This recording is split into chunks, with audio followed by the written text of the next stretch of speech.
आणि याच शिर्डी लोकसभा मतदारसंघामध्ये मदत नेमकी कोणाला करायची यावर विखे समर्थकांच्या बैठका सुरू आहेत। युतीच्या प्रचारासाठी सुजय विखे पाटील तिथे तळ ठोकून आहेत आणि सुजय विखेंच्या नेतृत्वात संगमनेरमध्ये मेळावा सुरू आहे, ज्यामुळे काँग्रेस उमेदवार भाऊसाहेब कांबळेंच्या अडचणीत वाढ होण्याची शक्यता आपण बघतो। एकूणच शिर्डीमधल्या घडामोडींना चांगलाच वेग आलेला आहे।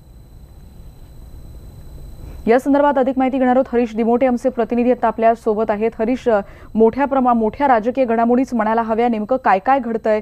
आणि आपण बघतोय एकीकडे विखे पाटील पिता पुत्रांच्या एकीकडे उपस्थिती आहे, पण नक्कीच एक मेख बनून राहिली असं वाटतंय। नक्कीच रेणुका, आज शिर्डी लोकसभेमध्ये मोठ्या घडामोडींचा आजचा दिवस आहे। आपण आता जी विखे पाटलांची जी मुलाखत आपण ऐकली, जाहीरपणे त्यांनी पहिल्यांदा हे स्टेटमेंट केलेलं आहे की काही नेत्यांना विखे पाटील पक्षात राहू नये, त्यांनी बाहेर जावं यासाठी जी घाई झालेली आहे, ही टीका जी आहे ती थेट बाळासाहेब थोरातांवरती त्यांनी केलेली आहे। दुसरं त्यांनी असंही म्हटलंय की ज्या पक्षामध्ये विधिमंडळ नेत्याच्या मुलाला तुम्ही जर सीट देऊ शकत नसेल तर मी भाजपाचा जो प्रचार करतोय त्यात काय चुकीचं आहे? मुलाच्या प्रचारासाठी जर मी गेलो तर त्यात काय चुकीचं आहे?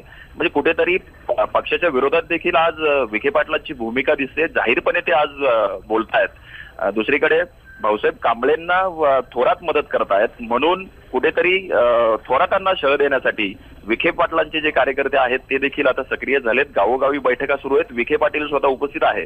त्यामध्ये कार्यकर्त्यांचा असा सूर आहे की काँग्रेस उमेदवाराला मदत करायची नाही। त्यामुळे आज दिवसभर या सगळ्या ज्या बैठका आहेत त्या सुरू आहेत, विखे पाटील स्वतः उपस्थित आहेत। दुसरीकडे थोरातांच्या बालेकिल्ल्यात संगमनेरामध्ये सुजय विखेंचा सध्या मेळावा सुरू आहे, जिथे हजारो कार्यकर्ते जमा झालेत आणि युतीच्या उमेदवाराला मदत करण्यासाठी सगळी ती व्यूहरचना जी आहे ती रचली जाते आणि पुढच्या 2-3 दिवसामध्ये या सगळ्या सभांचा धडाका या ठिकाणी सुरू होणार आहे। उद्या राहुल गांधी देखील येत आहेत। राहुल गांधींच्या सभेमध्ये विखे पाटील जाणार का, हा देखील आता प्रश्न उपस्थित झालाय।